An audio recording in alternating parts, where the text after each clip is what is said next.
पूजा अर्थात एक भगवान के प्रति पूर्ण समर्पण ही धर्म का मूल है। उस प्रभु को पाने की नियत विधि का आचरण ही धर्माचरण है, और जो उसे करता है वो अत्यंत पापी भी शीघ्र धर्मात्मा हो जाता है। धर्म प्राप्त कहां से करें?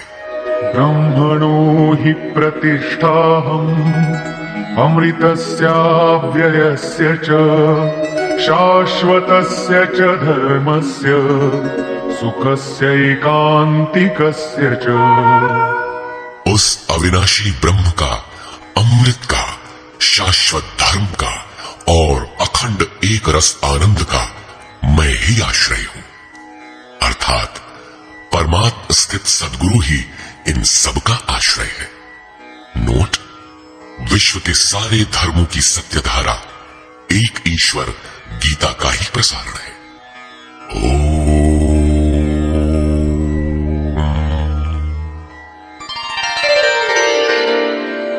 प्राक कथन।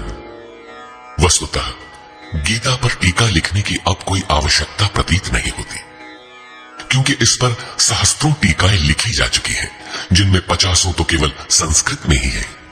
गीता को लेकर 50 मत हैं, जबकि सबकी आधारशिला एकमात्र गीता है। योगेश्वर श्री कृष्ण ने तो कोई एक बात कही होगी, फिर यह मतभेद क्यों? वस्तुतः वक्ता एक ही बात कहता है, किंतु श्रोता यदि 10 बैठे हों तो 10 प्रकार के आशय ग्रहण करते हैं। व्यक्ति की बुद्धि पर तामसी, राजसी अथवा सात्विक गुणों का जितना प्रभाव है, उसी स्तर से उस वार्ता को पकड़ पाता है। इससे आगे वो समझ नहीं पाता। अतः मतभेद स्वाभाविक है। विभिन्न मतवादों से और कभी कभी एक ही सिद्धांत को अलग अलग काल और भाषाओं में व्यक्त करने से साधारण मनुष्य संशय में पड़ जाता है।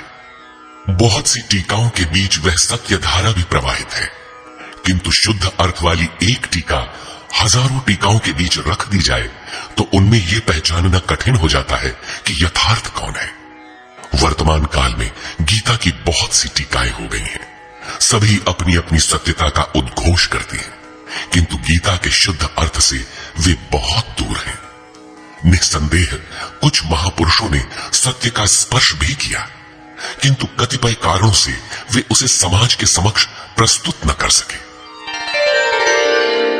श्री कृष्ण के आशय को हृदयंगम न कर पाने का मूल कारण है कि वे एक योगी थे। श्री कृष्ण जिस स्तर की बात करते हैं, क्रमशः चलकर उसी स्तर पर खड़ा होने वाला कोई महापुरुष ही अक्षरशः बता सकेगा कि श्री कृष्ण ने जिस समय गीता का उपदेश दिया था, उस समय उनके मनोगत भाव क्या थे। मनोगत समस्त भाव कहने में नहीं आते, कुछ तो कहने में आ पाते हैं, कुछ भाव भंगिमा से व्यक्त होते हैं, और शेष पर्याप्त क्रियात्मक हैं, जिन्हें कोई पथिक चलकर ही जान सकता है। जिस स्तर पर श्री कृष्ण थे, क्रमशः चलकर उसी अवस्था को प्राप्त महापुरुष ही जानता है कि गीता क्या कहती है। वह गीता की पंक्तियां ही नहीं दोहराता, बल्कि उनके भावों को भी दर्शा देता है, क्योंकि जो दृश्य श्री कृष्ण के सामने था, वही उस वर्तमान महापुरुष के समक्ष भी है। इसलिए वो देखता है, दिखा देगा, आप में जागृत भी कर देगा, उस पथ पर चला भी देगा। पूज्य श्री परमहंस जी महाराज भी उसी स्तर के महापुरुष थे। उनकी वाणी तथा अंतः प्रेरणा से मुझे गीता का जो अर्थ मिला, उसी का संकलन यथार्थ गीता है। इसमें मेरा अपना कुछ भी नहीं है, यह क्रियात्मक है। साधन अपनाने वाले प्रत्येक पुरुष को इसी परिधि से गुजरना होगा। जब तक वो इससे अलग है, तब तक स्पष्ट है कि वो साधन नहीं करता, किसी न किसी प्रकार की लकीर अवश्य पीटता है। अतः किसी महापुरुष की शरण ले। श्री कृष्ण ने किसी अन्य सत्य को नहीं बताया, बल्कि कहा, ऋषिभिर बहुधा गीतम। ऋषियों ने अनेकों बार जिसका गायन किया है, वही कहने जा रहा हूं। उन्होंने यह नहीं कहा कि उस ज्ञान को केवल मैं ही जानता हूं या मैं ही बताऊंगा, बल्कि कहा, किसी तत्वदर्शी के पास जाओ, निष्कपट भाव से सेवा करके उस ज्ञान को प्राप्त करो। श्री कृष्ण ने महापुरुषों द्वारा शोधित सत्य को ही उद्घाटित किया है। गीता सुबोध संस्कृत में है, यदि अन्वयार्थ ही लें तो गीता का अधिकांश आप स्वयं हृदयंगम कर सकेंगे, किंतु आप ज्यों का त्यों अर्थ नहीं लेते।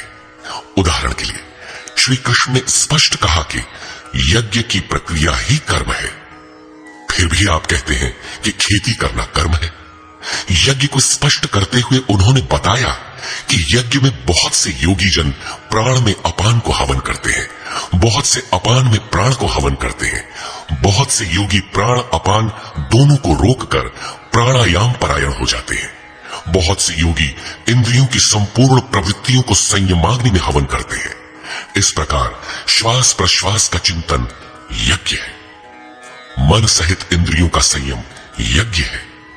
शास्त्रकार ने स्वयं यज्ञ बताया, फिर भी आप कहते हैं कि विष्णु के निमित्त स्वाहा बोलना, अग्नि में जौ तिल घी का हवन करना यज्ञ है।